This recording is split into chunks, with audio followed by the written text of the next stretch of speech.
क्या आपने कभी यह सवाल सोचा है, अगर परमेश्वर सब कुछ जानता है, अगर वह पहले से जानता है कि हमें क्या चाहिए, अगर वह हमारे दिल की हर बात जानता है, तो फिर प्रार्थना करने की क्या जरूरत है? क्या प्रार्थना सिर्फ एक धार्मिक परंपरा है या फिर इसके पीछे कोई गहरा रहस्य छुपा है? आज इस वीडियो में हम बाइबल के आधार पर समझेंगे कि परमेश्वर सब कुछ जानने के बाद भी हमें प्रार्थना क्यों करने के लिए कहता है, और शायद इस वीडियो के बाद आपकी प्रार्थना करने की सोच हमेशा के लिए बदल जाएगी। God already knows everything. Bible साफ बताती है कि परमेश्वर सब कुछ जानता है। भजन संहिता 139 में दाऊद कहता है, हे प्रभु, तू मुझे जांचता और जानता है, मेरे बैठने और उठने को तू जानता है, मेरे विचारों को भी दूर से समझ लेता है। मतलब परमेश्वर को पहले से पता है हमें क्या चाहिए, हम क्या सोच रहे हैं, हम क्या मांगने वाले हैं।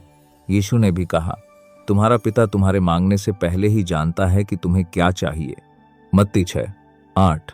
तो फिर सवाल वही है, जब परमेश्वर पहले से सब जानता है तो प्रार्थना क्यों करें? Prayer is not for God's information. सबसे पहली बात समझिए, प्रार्थना परमेश्वर को जानकारी देने के लिए नहीं है। प्रार्थना इसलिए नहीं है कि हम परमेश्वर को बताएं कि हमें क्या चाहिए। परमेश्वर पहले से जानता है। प्रार्थना का असली उद्देश्य है रिश्ता। जैसे एक बच्चा अपने पिता के पास जाता है, पिता पहले से जानता है कि बच्चे को क्या चाहिए, फिर भी बच्चा बोलता है क्योंकि यह रिश्ते का हिस्सा है। परमेश्वर चाहता है कि हम उसके साथ बात करें। प्रेयर चेंजेस अस। बहुत लोग सोचते हैं कि प्रार्थना परमेश्वर को बदलती है, लेकिन सच्चाई यह है, प्रार्थना हमें बदलती है। जब हम प्रार्थना करते हैं, हमारा दिल बदलता है, हमारी सोच बदलती है, हमारा दृष्टिकोण बदलता है। कभी कभी हम प्रार्थना में कुछ मांगते हैं, लेकिन प्रार्थना करते करते हम समझने लगते हैं कि परमेश्वर की इच्छा क्या है। यही कारण है कि यीशु ने भी कहा, तेरी इच्छा पूरी हो। Biblical example, Daniel. बाइबल में एक अद्भुत उदाहरण है दानियल। दानियल को पता था कि इस्राएलियों की कैद 70 साल बाद खत्म होगी। यह भविष्यवाणी पहले ही लिखी हुई थी। मतलब परमेश्वर ने पहले ही तय कर लिया था। लेकिन फिर भी दानियल ने क्या किया? वह घुटनों पर बैठकर प्रार्थना करने लगा। क्यों? क्योंकि परमेश्वर अक्सर अपनी योजना को प्रार्थना के माध्यम से पूरा करता है। गॉड इनवाइट्स अस इनटू हिज वर्क।